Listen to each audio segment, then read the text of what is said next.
नमस्कार, स्वागत है आपका एसके अकाउंटेंसी। आज हम कक्षा 12 के लिए अध्ययन करेंगे साझेदारी एक परिचय। साझेदारी एक ऐसा इम्पोर्टेंट महत्वपूर्ण टॉपिक है जो इंटर में बोर्ड के दृष्टिकोण से बहुत ही महत्वपूर्ण माना जाता है। तो अध्ययन करते हैं इसका, देखते हैं इसको। प्रारंभ में साझेदारी अधिनियम 1872 लागू होता था। स्टार्टिंग में जब बात करें तो पार्टनरशिप जो है 1872 लागू होता था। इसके पश्चात भारतीय साझेदारी अधिनियम 1932 से लागू होता है। ये 1932 में भी 1 अक्टूबर 1932 से इसको लागू किया गया। इसके पश्चात इसमें एक अधिनियम बनाया गया, भारतीय साझेदारी अधिनियम 1932 की धारा 4 के अनुसार साझेदारी उन व्यक्तियों का पारस्परिक समूह है जो किसी व्यवसाय को लाभ कमाने के उद्देश्य से एकत्रित हुए हैं और उसको संचालित करने के लिए या तो सामूहिक रूप से या एकल रूप से संचालित करने के लिए अनुबंध किया है। ये भारतीय साझेदारी अधिनियम 1932 की धारा 4 के अनुसार परिभाषा कहलाती है।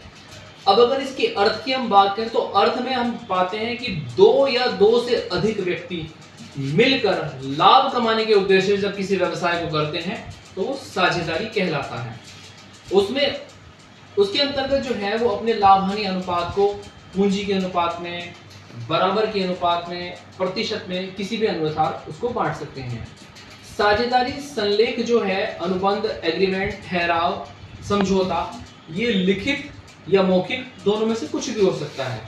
ये आप देख सकते हैं यहाँ पर, समझौता जो है वो लिखित, मौखिक, कुछ भी हो सकता है।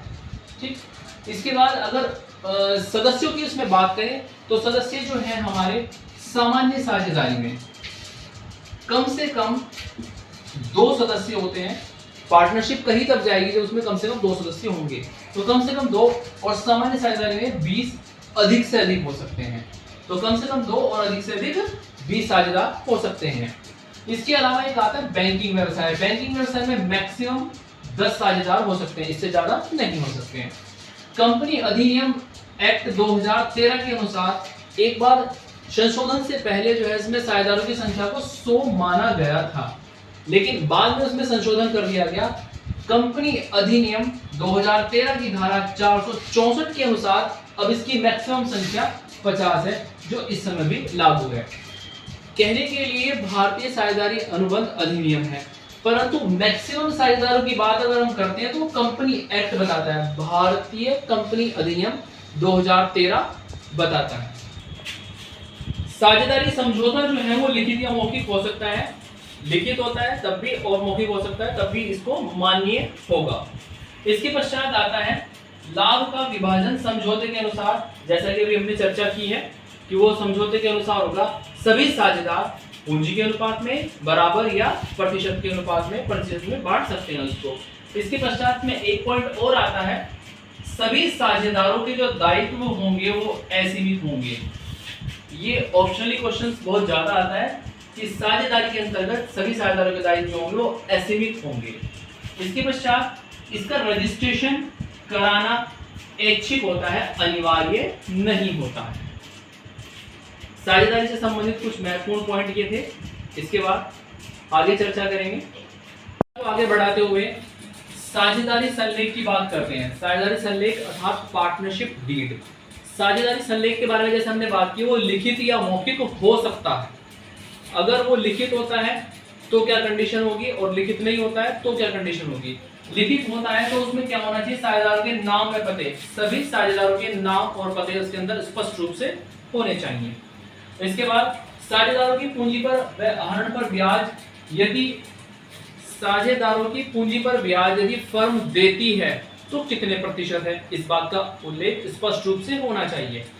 और यदि साझेदारों के द्वारा किए गए आहरण पर ब्याज फर्म देती है तो उसमें कितने प्रतिशत वो ब्याज लिया जाएगा।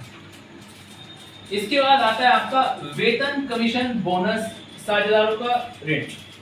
अगर किसी साझेदार को कोई वेतन, कमीशन या बोनस दिया जाता है तो वो किस रूप में होगा और कितना होगा।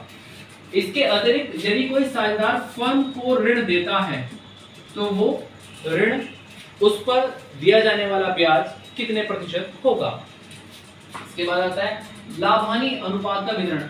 सभी साझेदार लाभ-हानि अनुपात का वितरण किस प्रकार से करेंगे, किस अनुपात में करेंगे, बराबर करेंगे, पूंजी के अनुपात में करेंगे या किस प्रकार से करेंगे।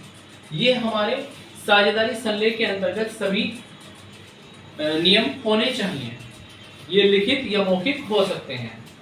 अब एक कंडीशन ये आती है कि यदि किसी कारण से साझेदारी संलेख लिखित में ना हो, लिखित में नहीं है, तो ऐसी कंडीशंस में क्या होगा।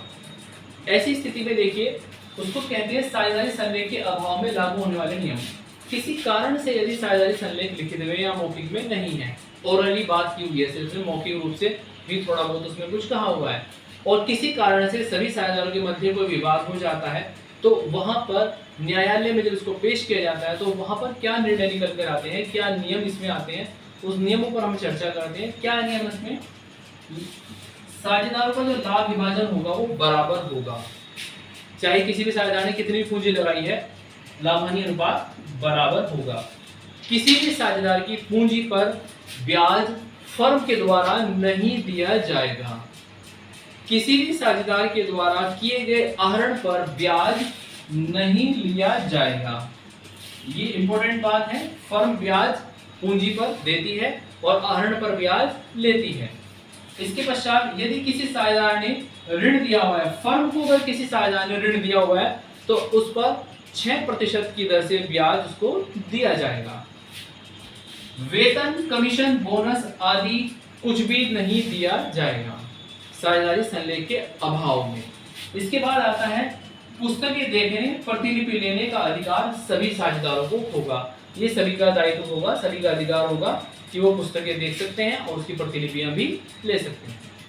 धन्यवाद।